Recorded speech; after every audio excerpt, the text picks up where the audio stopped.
डल झील के पास मौजूद हूँ।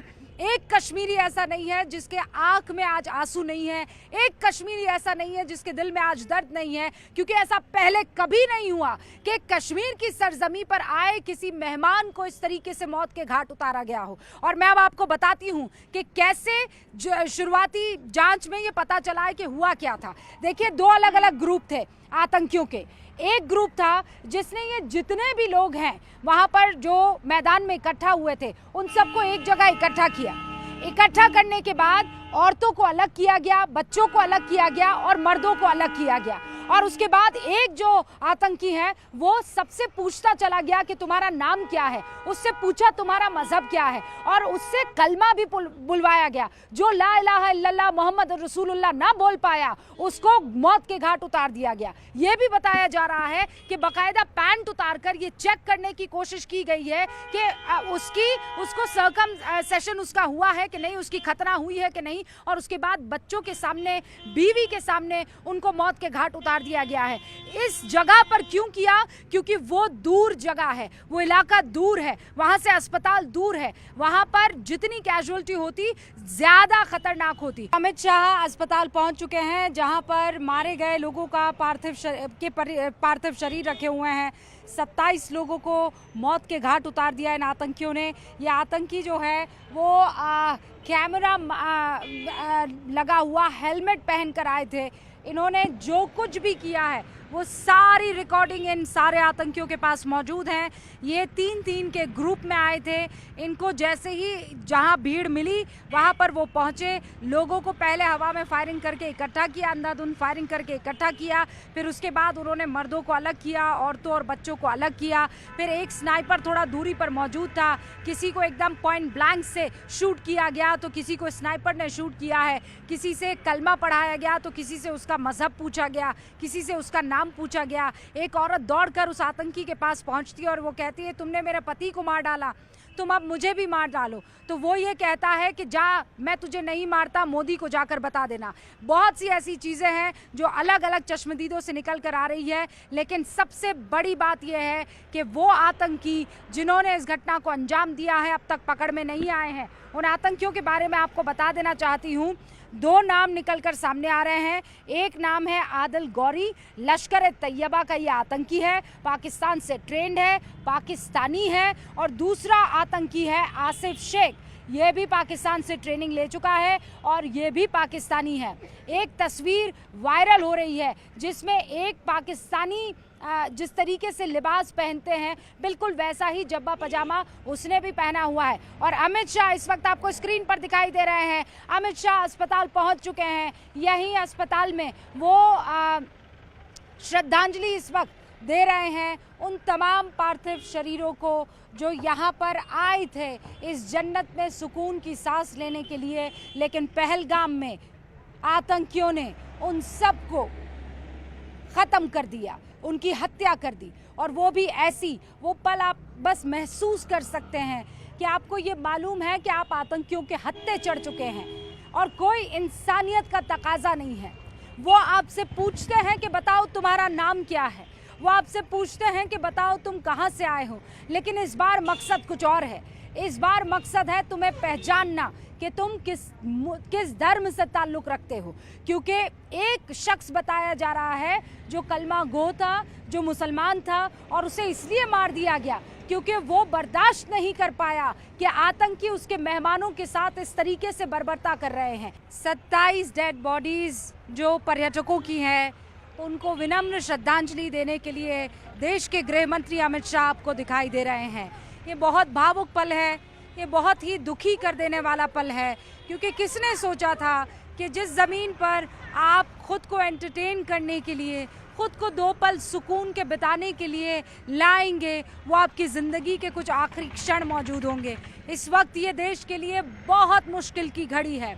गृह मंत्री को इस बारे में अच्छी तरह से जानकारी है कि आतंकियों ने जो कुछ किया है उसने पूरे देश के सीने पर एक बहुत ख़तरनाक ज़ख्म दिया है, और ऐसे में अब जवाब देना बहुत ज़रूरी हो जाता है। लेकिन उससे पहले घर के बुज़ुर्ग के नाते घर में जो कुछ हुआ है सांत्वना देना, उनको ढांढस बंधाना, उनके कंधे पर हाथ रखकर ये कहना कि तुम इस लड़ाई में अकेले नहीं हो, जो हुआ है बहुत बुरा हुआ है, लेकिन जिन्होंने किया है उनके साथ ऐसा होगा कि उनकी आने वाली नस्लें इस बात को ता क़यामत तक याद रखेगी।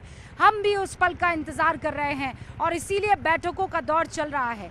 ये कड़ी निंदा का दौर नहीं है, ये वो दौर नहीं है कि जब ये कहकर कि देखते हैं जांच खत्म होगी कहाँ तक पहुँचती है, बात ख़त्म हो जाएगी। ये वो दौर है जब एयर स्ट्राइक होता है, ये वो दौर है जब सर्जिकल स्ट्राइक की जाती है, ये वो दौर है जब 370 हटता है और कश्मीरी हाथ से हाथ मिलाकर, कंधे से कंधा मिलाकर हिंदुस्तानियों के इस्तकबाल में मौजूद रहता है। ये वो दौर है जब कश्मीरियों ने देखा है कि जब दूरियां हटती है वो वार से नहीं, वो प्यार से हटती है और उस प्यार को आगे बढ़ाने का मौका आया। उससे पहले आतंकवादियों ने इस तरीके की नृशंस हत्या की है 27 लोगों की। कोई महाराष्ट्र से आया था, कोई राजस्थान से आया है, कोई बेंगलुरु से आया था, कोई किसी और इलाके के हिंदुस्तान के आया था और वो सब आज की तारीख में बस इंतज़ार कर रहे हैं कि जवाबदेही क्या होगी, किसकी होगी और कैसे होगी। वहाँ पाकिस्तान की तरफ से कह दिया गया है कि भाई इस हमले में हमारा कोई वास्ता नहीं है, लेकिन जो तस्वीरें हमारे पास आई है उन आतंकियों के पहनावे से आप समझ जाएंगे कि ये पाकिस्तानी पहनावा है। उसके हाथ में AK-47 है, हेलमेट लगाया हुआ था, हेलमेट पर कैमरा माउंटेड था, यानी वो जो कुछ भी कर रहे थे वो सब का सब रिकॉर्ड हो रहा था। और इसीलिए इंतज़ार कीजिए कि जब वो गिरफ्तार होंगे या जब उनको मार गिराया जाएगा तो बहुत सी ऐसी चीज़ें निकल कर सामने आएगी जो पाकिस्तान को बेनकाब करेगी। फिलहाल ये तस्वीरें देश के गृह मंत्री अमित शाह की है, जो अपनी श्रद्धांजलि अर्पित करने के लिए देश की तरफ से अपनी श्रद्धांजलि अर्पित करने के लिए उन तमाम पार्थिव शरीरों के आगे मौजूद हैं। उनसे वो माफ़ी भी मांग रहे होंगे, उनसे वो प्रार्थना भी कर रहे होंगे, उनसे वो इस वक्त वो 2 मिनट का जो मौन है उसमें हर चीज़ के बारे में सोच रहे होंगे, क्योंकि देश की सिक्योरिटी की जिम्मेदारी गृह मंत्री के कंधे पर है और गृह मंत्री जानते हैं कि यहाँ बहुत बहुत बड़ी चूक हुई है और इस चूक का जवाब इस वक्त ज़रूरी है और इस चूक का जवाब किसी और को नहीं, उन आतंकियों को देना होगा, पाकिस्तान को देना होगा। प्रधानमंत्री नरेंद्र मोदी ने सऊदी अरब में उनकी 2-3 दिन की जो यात्रा थी उसे कट शॉर्ट किया। वो जानते थे कि ये बहुत सेंसिटिव माहौल है और इस वक्त पूरा देश पीड़ा से गुजर रहा है। प्रधानमंत्री नरेंद्र मोदी को निकलना था आज रात को, लेकिन वो बीते कल ही लौट आए और आज सुबह 7-7:30 बजे उन्होंने दिल्ली में लैंड किया। NSA अजीत डोभाल ने उन्हें वहाँ पर रिसीव किया और उसके फ़ौरन बाद उन्होंने एयरपोर्ट पर ही विदेश सचिव के साथ, विदेश मंत्री के साथ, NSA अजीत डोभाल के साथ एक शुरुआती मीटिंग की, जहाँ पर उनको ब्रीफ किया गया कि हुआ क्या, कब हुआ, कैसे हुआ। कल दोपहर 2:30 बजे इस देश के सीने पर वो खंजर भोंका गया है जो कश्मीरी से लेकर कन्याकुमारी में रहने वाले बाशिंदे तक सबको याद रहने वाला है।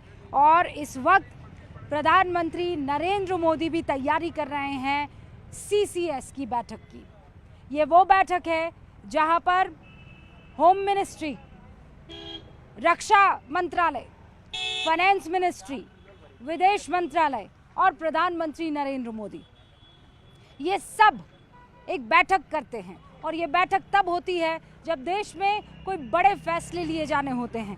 अमित शाह यहाँ पर मौजूद हैं, अभी वो अस्पताल में मृतकों को श्रद्धांजलि दे रहे हैं, फिर परिवार से मुलाकात करेंगे, घायलों से मुलाकात करेंगे। और जब मैं आपको ये सारी जानकारी दे रही थी, एक बड़ी खबर आई है और बड़ी खबर आतंकियों के रूट को लेकर आई है।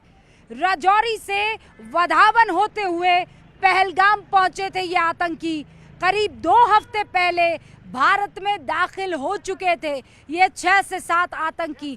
2 हफ्ते पहले ये आतंकी दाखिल हुए और बताया जा रहा है राजौरी से वाधवान, वाधवान से पहलगाम। यहाँ पर कश्मीरी कौन है जो मुझे रास्ता बता सकता है? रूट मुझे आप समझा सकते हैं? रूट नहीं पता बट नहीं, ये हमें, मेरे पास रूट है, इसका क्या मतलब है? राजौरी से वाधावन और वाधावन से पहलगाम होते हुए ये आतंकी पहुंचे हैं। ये राजौरी से रास्ता दैट है, इज जम्मू। जम्मू या नियर टू जम्मू या यानी जम्मू में ये दाखिल हुए होंगे, जम्मू से उसके बाद वाधावन पहुंचे, उससे आगे फिर पहुंच सकते हैं वहाँ पहलगाम की तरफ हाँ, पहुंचे रास्ता तो होंगे। है, वहाँ से है रास्ता, वहाँ से रास्ता है, कनेक्टिंग रास्ता है, कनेक्टिंग रास्ता है। तो ये देखिए, अब एक आम कश्मीरी जो है वो इस चीज़ को बता रहा है कि रूट जो है ये जम्मू के पास जो राजौरी वाला इलाका है वहाँ से रूट लेते हुए ये आतंकी दाखिल हुए होंगे।